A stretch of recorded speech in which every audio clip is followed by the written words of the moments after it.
ಕಣಪುಡಿ, ಉಪ್ಪು, ಖಾರ, ಹುಳಿ ಎಲ್ಲ perfect.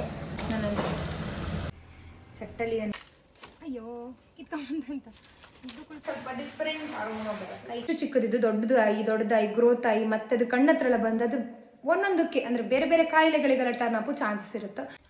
Hi, welcome back to life of Lachcho YouTube channel. ಹೆಂಗಿದ್ರಿ ಎಲ್ಲರೂ? ತುಂಬ ದಿವಸದ ಮೇಲೆ ಒಂದು ನಾನ್ ವೆಜ್ ಅಡುಗೆ ಮಾಡ್ತಿದ್ದೆ. ಅಂದರೆ ವ್ಲಾಗಿಗೆ ನಾನು ಅಪ್ಲೋಡ್ ಮಾಡಿಲ್ಲ ಅನ್ಕೊಂಡು ಮನೇಲಿ ಮಾಡ್ತಾ ಇರುತ್ತೋ. ಹಾಂ, ಮನೇಲೂ ಒಂದು ವಾರ 10 ದಿವಸ ಆಯಿತು ನಾನ್ ವೆಜ್ ಮಾಡಲಿಲ್ಲ, ಯಾಕಂದರೆ 4 ದೇವ್ರ ಕೆಲಸ ಇದ್ದಿತ್ತು. ಸೊ ಸುಮಾರು ದಿವಸದ ಮೇಲೆ ನಾನ್ ವೆಜ್ ತಿಂತಿತ್ತು. ಇವತ್ತು ಚಟ್ಲಿದು ಅಂತ ಇದು ಗೊತ್ತಿತ್ತಲ್ಲ, ಪ್ರಾನ್ಸ್, ಅದ್ರದ್ದು ಸಾರು ಮಾಡುವ ಅಂದ್ಕೊಂಡಿದೆ, ಮತ್ತು ಮೀನು ಫ್ರೈ ಮಾಡುವ ಅಂದ್ಕೊಂಡಿದೆ. ಸುಮಾರು ದಿವಸ ಆಯ್ತಲ್ಲ, ಸೊ ಸ್ವಲ್ಪ ಒಂದು ಫ್ರೈ ಒಂದು ಸಾರು ಕರ್ಮಿ. ಮತ್ತು ಇಲ್ಲಿತ್ತು ಅದ್ರದ್ದೆಂತ ಅದ್ರದ್ದೆಲ್ಲ ಇತ್ತು, ಮಸಾಲ ಕಡಿಮೆ ಆಗ್ತೇನೋ ಅಂದ್ಕೊಂಡು ಅದಷ್ಟು ತೆಗೆದಿಟ್ಟಿತ್ತು. ಇದು ಚಟ್ಲಿ ಸಾರಿಗೆ ಮಸಾಲ ಎಲ್ಲ ಉಡುವ ಮಸಾಲ ಖಾರ ಹಾಕ್ತಾ ಇದೆ.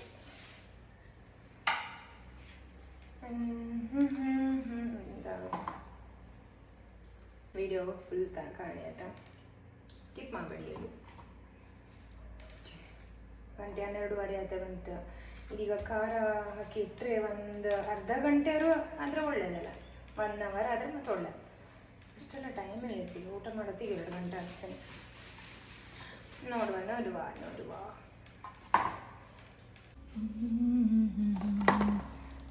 ಹಿಂಗೆಂಗೋ ಓದ್ತಿದ್ದೆ. ಓಕೆ, ಯಾರಿಗೆ ಈ ಮೀನು ಇಷ್ಟ? ಈ ಮೀನು ಯಾವುದಂತ ಗೊತ್ತಾಯ್ತಾ ನಿಮಗೆ? ಮೀನು ಯಾವುದಂತ ಗೊತ್ತಾದ್ರೆ ಕಮೆಂಟ್ ಮಾಡಿ ಕಂಬ. ಹೇಳೋದಿಲ್ಲ, ಇದು ಯಾವ ಮೀನನ್ನು ಹೇಳೋದಿಲ್ಲ, ನೀವು ಕಮೆಂಟ್ ಮಾಡಿ ಹೇಳಿ ನಿಮ್ಗೆ ಗೊತ್ತಾಗ್ತಾ ಕಂಬನ. ಅಮ್ಮ ಇಲ್ಲೀಗ ಪ್ರಾನ್ಸ್ ಅದೆಲ್ಲ ಇದಕ್ಕೆ ಹಾಕಂಬಲ್ಲ, ಇದಕ್ಕೆ ಪ್ರಾನ್ಸ್ ಸಾರು ಮಾಡೋದು. ಇದು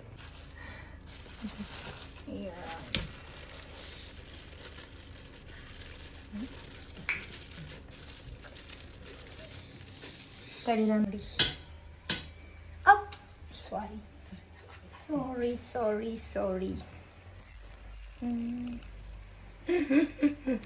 ಅಯ್ಯಯ್ಯೋ. ಇದನ್ನು ಕಟ್ ಮಾಡುವ. ಚಟ್ಟಲಿಯನ್ನು ಕಟ್ಟು ಮಾಡಿ ಅಮ್ಮ ನಾನು ಸೇರಿ ಇದೆಲ್ಲ ತೆಗಿಕಲ್ಲ, ನಾನು ಕಣ್ಣು ಇದೆಲ್ಲ ತೆಗಿಕಲ್ಲ ಅಲ್ಲ. ಇದ್ರಲ್ಲ ಎಂಥದ್ದು ಹೇಳಿದೆ ನೀನು, ಇದ್ರ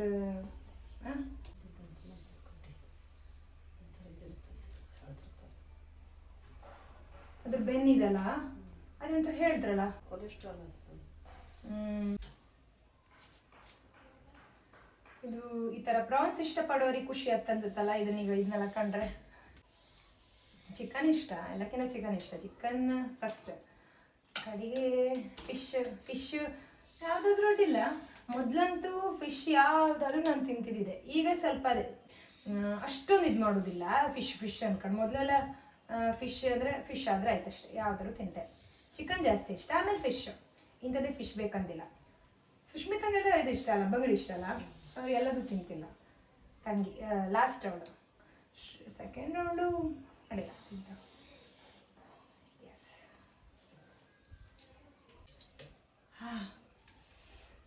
ಕೈ ಎತ್ತತ್ತಲ್ಲ ಇದು ನೋಡಿ. ಇಷ್ಟು ಮೀನಿದೆ ಫ್ರೈ, ಕಣಪುಡಿ. ಸುಮ್ಮನೆ ಹೇಳಿದೆ, ನಿಮ್ಮ ಕಣ್ಣು ಆಗೋದಿಲ್ಲ, ಒಳ್ಳೆ ಕಣ್ಣಿಂದ. ಸೊ ಇಷ್ಟು ಮಾಡ್ಕೊಂಡು ತಿಂತಿಲ್ಲ, ಈಗ ಸ್ವಲ್ಪ ಮಾಡೋದು ಇಷ್ಟು ಬೇಕಾದಷ್ಟು. ತುಂಬ ದಿನಗಳ ನಂತರ ಅಲ್ಲ, ಸ್ವಲ್ಪ ಜಾಸ್ತಿ. ಇದನ್ನು ಈಗ ಬಾಳೆ ಎಲೆ ಫ್ರೈ ಮಾಡುವ ಅನ್ಕೊಂಡಿದ್ದೆ ನಾನು. ಇದರ ಮೇಲೆ ಅದೆಂತ ಹೇಳಿದ್ರು, ಓಡಲ್ಲ ಮದ ಓಡ್ ಬರುತ್ತಲ್ಲ, ಓಡ್ ದೋಸೆ ಮಾಡ್ತಾರಲ್ಲ. ನಾನು ನೋಡಿ ಎಲ್ಲಿಂದ ಹೋಗಿ ನೋಡ್ತಾರ ಎಂಥ ದೋಸೆ ಅಂತ ಗೊತ್ತಿತ್ತು, ನೆನ್ಕೋಯ್ತಷ್ಟೇ. ಓಡ್ ದೋಸೆ ಮಾಡ್ತಾರಲ್ಲ, ಓಡ್ ತಗೊಂಡು ಬಂದಿತ್ತು ಈ ಥರ. ಆ್ಯಕ್ಚುಲಿ ತಗೊಬಂದದ್ದು ಎಂಥದಾದ್ರು ಪಲ್ಯ ಮಾಡುವಂಥ ವೆಜ್, ಬಟ್ ಪಲ್ಯ ಮಾಡೋಕ್ಕಾಗ್ತಿಲ್ಲ, ತುಂಬ ಸಣ್ಣದು. ಸೊ ಈಗ ಅದರಲ್ಲಿ ಇದು ಮಾಡುವ ಅಂತ. ಇದು ಅಂದರೆ ಫಿಶ್ ಫ್ರೈ ಮಾಡುವ, ಬಾಳೆ ಎಲೆ ಒಳಗಡೆ ಇಟ್ಟು ಫಿಶ್ ಫ್ರೈ ಮಾಡುವ. ಹೆಂಗಾದ ಕಮ್ಮ ಬನ್ನಿ. ಸೂರಿ ಇಟ್ಕೊಂಡು ಆಗ್ತಿದ್ದೆ ಇಲ್ಲಿಗೆ ನಾನು ಬಾಳೆ ಎಲೆ ಕೊಡೋಕ್ಕೆ. ಬಿಸಿಲು ನಮ್ದಿನ್ನೂ ಅಡುಗೆ ಶುರು ಆತಿತ್ತಷ್ಟೇ. ನಿಮ್ಮ ಮನೆಗಳೆಲ್ಲ ಇಷ್ಟೊತ್ತಿಗೆ ಊಟ ಮಾಡೋದು ಮಧ್ಯಾಹ್ನ? ಕಮೆಂಟ್ ಮಾಡಿ ಕಂಬ, ಯಾರು ಯಾವ ಟೈಮಲ್ಲಿ ಊಟ ಮಾಡ್ತಾರೆ ಅಂಥೇಳಿ ನಾನು ಸ್ವಲ್ಪ ತಿಳ್ಕೊಂಬ ಕ್ಯೂರಿಯಾಸಿಟಿ. ಯಾಕಂದರೆ ನಾವು 1:30-2 ಗಂಟೆ ಒಳಗೆ ಊಟ ಮಾಡೋದು. ಒಂದೊಂದ್ಸಲ ಲೇಟ್ ಆಯ್ತು. ಅಲಸಂಡೆ ಎಲ್ಲ ಸುಟ್ಟು ಅದಂಗೆ ಇತ್ತು ಮಾರೈತಿ. ಬನ್ನಿ ಹೌದಾ? ಚಪ್ಪಲಿ ಹಾಕಿಕೊಳ್ಳದೆ ನಾನು ಬಂದಿದ್ದೇನೆ ನಮ್ಮ ತೋಟಕ್ಕೆ.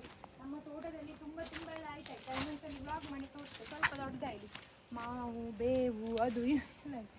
ಈಗ ನಾವು ಬಂದದಂತೆಗೆ ಮೀನು ಫ್ರೈ ಮಾಡೋಕ್ಕೆ, ಬಾಳೆಲೆ ಕೊಯ್ಯೋಕ್ಕೆ. ಇನ್ನು ಒಂದು ಕೊಯ್ಯುವ, ಒಂದು ಚಿಕ್ಕದು. ಅಯ್ಯೋ ಕಿತ್ಕೊಂಬಂದಂತ ಇದು ಕೊಯ್ಪ ಏನಾದ್ರು ಮಾಡಿ. ಸೊ ಇಷ್ಟಪ್ಪ ಬೇಕಾ ಮೀನು ಫ್ರೈಗೆ? ನಾನು ಇಡೀ ಮಾಡಿ ಕಿತ್ಕೊಂಡು ಸಾಕಾಗ್ತದೆ. ಇವಾಗ ಬಿಸಿಲಿನ ರಾತ್ರಿ ಜಾಸ್ತಿ ಬಿಸಿಲು. ಇವತ್ತಲ್ಲ ಟೈಮ್ ಆಯ್ತು ಅದಕ್ಕೆ.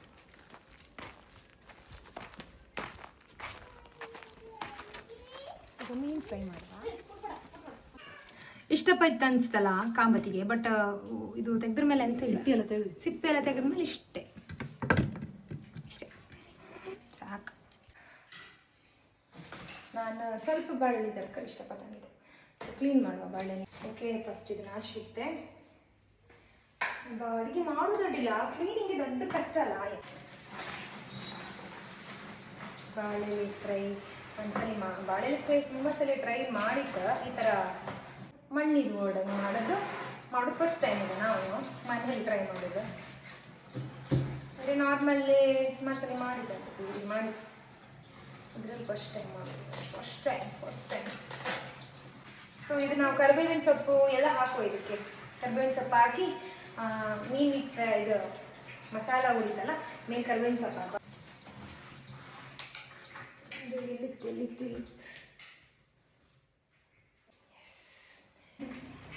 ಎಣ್ಣೆ ಎಂತೂ ಹಾಕ್ತಿದ್ರೆ ಊಳು ಒಡೆದೋಗ್ತಾ ಏನೋ ಅಂತ ಹೇಳಿ ಹೆದರಿಕೆ ಅಷ್ಟೇ ಹೇಳ್ಕೊಟ್ಟಿಲ್ಲ. ಸೊ ನಾವೀಗ ಎಂತ ಮಾಡುತ್ತೆ ಅಂತ ಹೇಳಿದ್ರೆ, ಓಡಿಗೆ ಸ್ವಲ್ಪ ತೆಂಗಿನ ಎಣ್ಣೆ ಹಾಕೋದು, ಅದ್ರ ಮೇಲೆ ಫಿಶ್ ಇಡುದು, ಆಮೇಲೆ ಅದಕ್ಕೆ ಸ್ವಲ್ಪ ಮೇಲೆ ಕರಿಬೇವಿನ ಸೊಪ್ಪು ಹಾಕೋದು. ಸಾರಿ, ಬಾಳೆಲೆ ಇಡುದು. ಬಾಳೆಲೆ ಮೇಲೆ ಮೀನು ಮೇಲೆ ಕರಿಬೇವಿನ ಸೊಪ್ಪು ಹಾಕಿ ಅದನ್ನ ಎಂತ ಬಾಳೆಲೆ ಫೋಲ್ಡ್ ಮಾಡಿ ಬೇಯಿಸೋದು. ಸೊ ಜಾಸ್ತಿ ಎಣ್ಣೆ ತಿಂಬುದು ಬೇಡ ಅಂತ ಹೇಳಿ ಈ ಥರ ಮಾಡ್ಕೊಂಡು ತಿಂದರೆ ಬಾಳೆಲೆ ಫ್ಲೇವರು ಸಿಗುತ್ತಾ. ಕರಿಬೇವಿನ ಸೊಪ್ಪು ಬಾಳೆಲೆ ಫ್ಲೇವರು ಆರೋಗ್ಯಕ್ಕೂ ಒಳ್ಳೆಯದು. ಒಂದು ಸ್ವಲ್ಪ ಡಿಫ್ರೆಂಟ್ ಅರೋಮಾ ಬರುತ್ತೆ. ಲೈಕ್ ನನಗೆ ಇಷ್ಟ ಆದರೆ ನಾನು ಹೇಳ್ತೆ ಒಳ್ಳೆ ಆಯ್ತು ಅಂತ ಹೇಳ್ತೆ. ನೀವು ಟ್ರೈ ಮಾಡಿ ಮಾಡದೆ ಇರೋದು ಮಾಡಿರ್ಬೋದಲ್ಲ, ಕೆಲವೆಲ್ಲ ಮಾಡ್ತೀವಿ ಈ ಥರದ್ದೆಲ್ಲ. ಈಗ ಹೊಸ ಪ್ರಯೋಗ ಮಾಡದೆ ಇದ್ದದಿದ್ರೆ ಮಾಡಿ. ಇದು ಒಳ್ಳೆಯದು ಮಾತ್ರ ನಾನು ಹೇಳ್ತೇನೆ.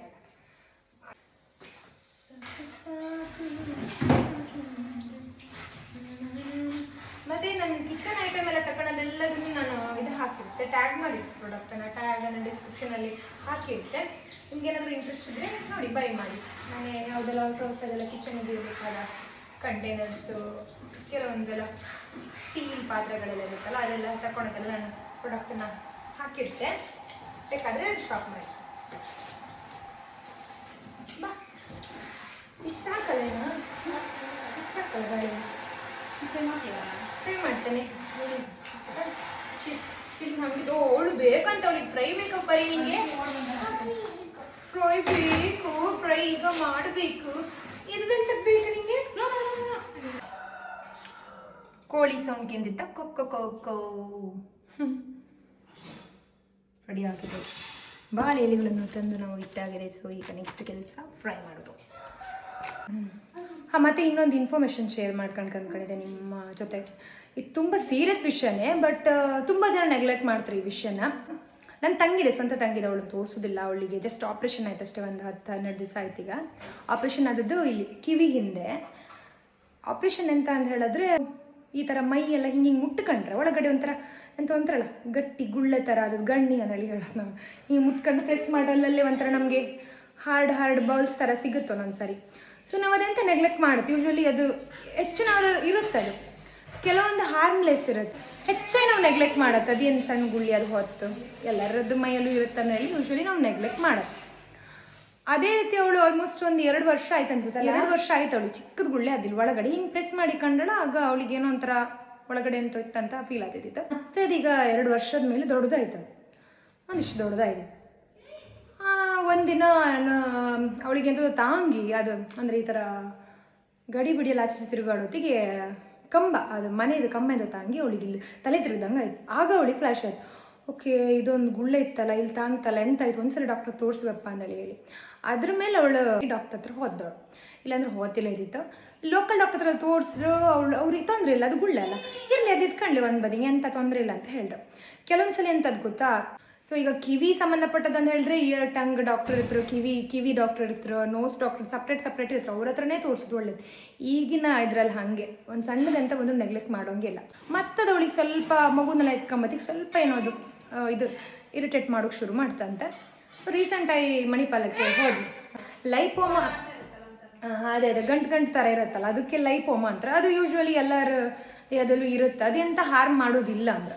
ಬಟ್ ಇವಳಿಗಾದದ್ದು ಅದು ಹಾರ್ಮ್ಫುಲ್, ಅಂದರೆ ಅದು ತೊಂದರೆನೇ ಇಟ್ಕೊಂಡ್ರೆ ಫ್ಯೂಚರಲ್ಲಿ ತೆಗಿಲೇಬೇಕು. ಅದು 3 ತಿಂಗಳು ಟೈಮ್ ಕೊಟ್ಟಿರುತ್ತೆ ತೆಗಿಗೆ ಅಂತ. ಮುಂದೆ ದೊಡ್ಡ ಪ್ರಾಬ್ಲಮ್ ಆಗ್ಬೋದು. ಅಂದರೆ ಅದು ಇಷ್ಟು ಚಿಕ್ಕದಿದ್ದು ದೊಡ್ಡದಾಗಿ ಗ್ರೋತ್ ಆಗಿ ಮತ್ತೆ ಅದು ಕಣ್ಣತ್ರ ಎಲ್ಲ ಬಂದು ಅದು ಒಂದೊಂದಕ್ಕೆ ಅಂದರೆ ಬೇರೆ ಬೇರೆ ಕಾಯಿಲೆಗಳಿಗೆಲ್ಲ ಟರ್ನ್ ಆಗೋ ಚಾನ್ಸಸ್ ಇರುತ್ತೆ.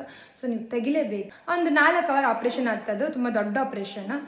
ಎಂತ ಅಂದರೆ ಇರೋದಿಷ್ಟು ಚಿಕ್ಕದ ಗುಳ್ಳೆ, ಬಟ್ ಅವಳಿಗೆ ಅದು ಈ ಸೈಡಲ್ಲಿ ಅದು ಬ್ರೈನಿಗೆ ಕನೆಕ್ಷನ್ ಇರೋ ನರ ಹತ್ರ ಇರೋದ್ರಿಂದ ತುಂಬ ನಾಜೂಕಾಯಿ ಆ ಕೆಲಸ, ಅಂದರೆ ಆಪ್ರೇಷನ್ ಮಾಡ್ಕತ್ತೆ. ಸೊ ಒಂದು 4 ಗಂಟೆ ಬೇಕಾತ್ ನಮಗೆ, ದೊಡ್ಡ ಆಪ್ರೇಷನ್ನೇ ಇದು. ಕೆಲವೊಂದು ಸರಿ ಈ ಥರ ಮಾಡುವಾಗ ಕೆಲವರಿಗೆ ಪ್ಯಾರಲಿಸಿಸ್ ಆಗೋದು ಮತ್ತು ಏನೇನೋ ಆಗ್ಬೋದು, ಹೇಳೋಕ್ಕಾತಿಲ್ಲ. ಸೊ ಅದನ್ನು ಮೊದಲೇ ಹೇಳಿದರು. ಈಗ ಒಂದು ಏಜಿಗೆ ಒಂದು ಎನರ್ಜಿ ಇರುತ್ತಲ್ಲ, ಯಂಗ್ಸ್ಟರ್ಸ್ ಅಂತೇಳಿ. ಸೊ ಅವ್ರಿಗೀಗ ಆಧರಿಸ್ಕಂ ಶಕ್ತಿ ಇರುತ್ತೆ ಎಂತಾದ್ರೂ. ಬಟ್ ತುಂಬ ಏಜ್ ಆದ್ಮೇಲೆ 50 ವರ್ಷ 60 ವರ್ಷ ಆದಮೇಲೆ ಈ ಥರದ್ದೆಲ್ಲ ಆದಾಗ ಈ ಥರ ಪ್ಯಾರಲಿಸಿಸ್ ಆಗೋ ಚಾನ್ಸ್ ಎಲ್ಲ ಇರುತ್ತೆ ಕೆಲವರಿಗೆಲ್ಲ. ಹಂಗೆ ಸಣ್ಣವ್ರಿಗೂ ಆತಿಲ್ಲ ಅಂತ ಇಲ್ಲ, ಡಿಪೆಂಡ್ಸ್. ಅದು ನಮ್ಮ ಇದ್ರ ಮೇಲೆ, ದೇಹ ಸ್ಥಿತಿ ಮೇಲೆ ನಾವು ಹೆಂಗೆ ಇರುತ್ತೆ ಅಂತ ಹೇಳಿ ಅಷ್ಟೆ. ಸೊ ಅದೇ ಹೇಳೋದು ಕಾಣಿ, ಇಷ್ಟೆಲ್ಲ ಆಯಿತು. ಈಗ ಫುಲ್ ಇಲ್ಲಿಂದ ಹಿಂಗೆ ಕೂದಿದ್ರು, ಸ್ಟಿಚ್ ಹಾಕಿದ್ರು. ಸೊ ಇದು ನಿಮ್ಮ ಹತ್ರ ಶೇರ್ ಮಾಡ್ಕೊಂಡು ಕಾಣಿಸ್ತಾ, ನೀವು ಇದೇ ರೀತಿ ಏನಾದರೂ ದೇಹದಲ್ಲಿ ಈ ಥರದ್ದು ಇದ್ದರೆ ನೆಗ್ಲೆಕ್ಟ್ ಮಾಡ್ತಿದ್ರೆ ಫಸ್ಟು ಹೋಯ್ತು ತೋರಿಸಿ. ಅದು ಓಡಾಡ್ತಾ ಇದ್ರೆ ಅಡ್ಡಿಲ್ಲ ಅಂತಲ್ಲಮ್ಮ, ಒಂದು ಕಡೆ ನಿಲ್ಲೋಕ್ಕಾಗತ್ತೆ. ಅವಳಿಗೆ ಸ್ಟಾರ್ಟಿಂಗ್ ಎಂತ ಆದಿತ್ತು ಅಂತ ಹೇಳಿದ್ರೆ ಹಿಂಗೆ ಮುಟ್ಟಿದಾಗ ಇಲ್ಲಿಂದ ಇಲ್ಲಿ ಬಂದಂಗೆಲ್ಲ ಆತಿದ್ದಿತ್ತು. ಸೊ ಓಡಾಡ್ತೈತಲ್ಲ ತೊಂದರೆ ಇಲ್ಲ ಅಂದರೆ ಹೇಳೋಕ್ಕಾತಿಲ್ಲ, ನಮ್ಮ ಟೈಮ್ ಕೆಟ್ಟರೆ ಎಂಥದ್ದು ಆಗ್ಬೋದು. ಸೊ ಅದು ಒಂದೇ ಸಲ ಒಂದೇ ಕಡೆ ನಿಲ್ತು, ಆ ಥರ ಹಾಕೋಕ್ಕಾಗ ಅಂತ. ಸೊ ಹಂಗೆ ನಿಂತಂದ್ರೂ ಕೂಡ ಆಪ್ರೇಷನ್ ಅಂತಲ್ಲ, ಯಾರು ಅದಕ್ಕೆ ಸ್ಪೆಷಲಿಸ್ಟ್ ಇದ್ರು ಅವ್ರ ಹತ್ರ ಹೋಗಿ ಒಂದ್ಸಲಿ ಚೆಕ್ ಮಾಡಿ ಸ್ಕ್ಯಾನಿಂಗ್ ಅದೆಲ್ಲ ಮಾಡ್ಕೊಂಡು ನಾವು ಡಿಸಿಷನ್ ತಗೊಂಡು ಒಳ್ಳೆಯದು. ಯಾಕಂದರೆ ಈ ಥರದ್ದೇ ಒಂದು ಬೇರೆ ಇನ್ಸಿಡೆಂಟ್ ಎಲ್ಲ ಕೇಳಿದ್ದು, ಅದು ದೊಡ್ಡ ಕಾಯಿಲೆಗಳ ಟರ್ನ ಏನೇನೇನೋ ಆದದೆಲ್ಲ ಕೇಳಿತ್ತು. ಅದಕ್ಕೆ ಸೊ ನಮ್ಗೆ ಹೆದರಿಕೆ ಪಟ್ಟ ಆಪ್ರೇಷನ್ ಮಾಡು ಅಂತ ಹೇಳಿ ಅವಳಿಗೆ ಇದು ಮಾಡೋದು. ಸೊ ಈ ಕಡೆ ಚಟ್ನಿ ಸಾರು, ಇದು ಫಿಶ್ ಫ್ರೈಗೆ ಫಸ್ಟ್ ಮಸಾಲ ಕುದಿಸುವ. ಎಣ್ಣೆ ಬೇಡ ಇದರಲ್ಲಿ ಇರಲಿ ಅಲ್ಲ, ಅದಿದೆ. ಸ್ಟೌವಿಗೆ ಹಾಕಿತ್ತೇನಲ್ಲ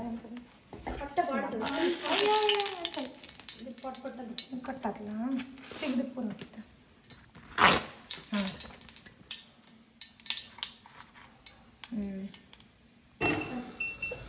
ಎಸ್, ಫಿಶು ಹಾಕಿ ಮುಚ್ಚಿಟ್ಟಿದ್ದೀವಿ. ಆಹಾ ಪರಿಮಳ, ಓಹೋ ಪರಿಮಳ. ಎಸ್, ಮುಚ್ಚಿ ಬಾಳೆ ಎಲೆಯಲ್ಲಿ ಹಾಕಿ ಮುಚ್ಚಿ ಆಯ್ತಾ. ಇದರ ಮೇಲೆ ಮತ್ತೆ ಎಣ್ಣೆ ಹಾಕ್ಬೇಕಾ? ಬೇಡಲ್ಲ, ಸಾಕು, ಬೇಡ.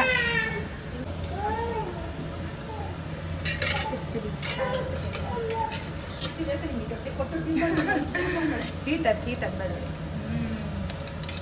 ಘಮ ನಮ್ಗೆ 1 ವಾರ ತಿಂದಿದ್ದೆ ವರ್ಷ ಥರ ಆಗ್ತಿತ್ತಲ್ಲ. ಒಂದು ವಾರನ ತುಂಬ ದಿವಸ ಮುಚ್ಚುವ ಪರಿಮಳ ಮಾಡ್ತಿತ್ತು. ಓಪನ್ ಮಾಡಿಕಮ್ಮ.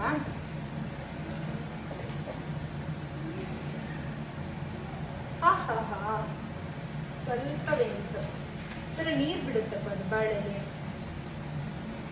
ತೋರಿಸ್ತೇನೆ. ಹೀಗೆ ಆಗಿದೆ. ತುಂಬ ಹೊತ್ತು ಬೇಕಿದು. ಪ್ರಾನ್ಸ್ ಸಾರು ಹೆಂಗಾಯ್ತು ನನಗೆ ಕಂಬ. ಬನ್ನಿ ಬನ್ನಿ.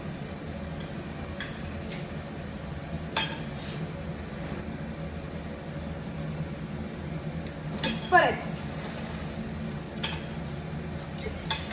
ಉಪ್ಪು ಖಾರ ಹುಳಿ ಎಲ್ಲ ಪರ್ಫೆಕ್ಟ್ ಪರ್ಫೆಕ್ಟ್. ಸತ್ಯ ಹುಳಿ ಬಾಳೆಗೆ ತೆಗಿತೀವಿ ಅಂತ ಎಷ್ಟು ಚೆನ್ನಾಗಿ ತರ್ತಿತ್ತು. ಘಮ ಘಮ.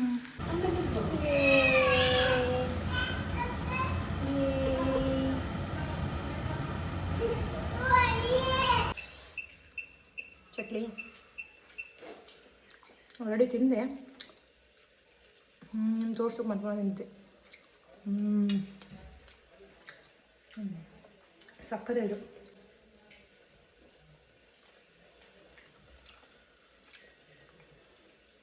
ಸೂಪರ್. ಸೊ ನೀವು ಇದೇ ಥರ ಎಂತ ಇದು ಓಡನ್ನು ಟ್ರೈ ಮಾಡಿ. ಸಕ್ಕತ್ತಾಗ ಎಣ್ಣೆ ಸ್ವಲ್ಪ ಕಡಿಮೆ ಇರುತ್ತಲ್ಲ, ಮತ್ತು ಎಣ್ಣೆ ಹಾಕಿದ್ರು ಮೇಲೆ ತೆಂಗಿನ ಎಣ್ಣೆ ಹಾಕಿ. ಸಕ್ಕರ್ ತುಂಬ ಟೇಸ್ಟ್ ಆಯಿತು. ಈ ವಿಡಿಯೋ ಇಷ್ಟ ಆದರೆ ಲೈಕ್ ಕಮೆಂಟ್ ಮಾಡಿ. ಮತ್ತೊಂದು ವಿಡಿಯೋ ಸಿಗ್ತೇವೆ. ಬಾಯ್ ಬಾಯ್.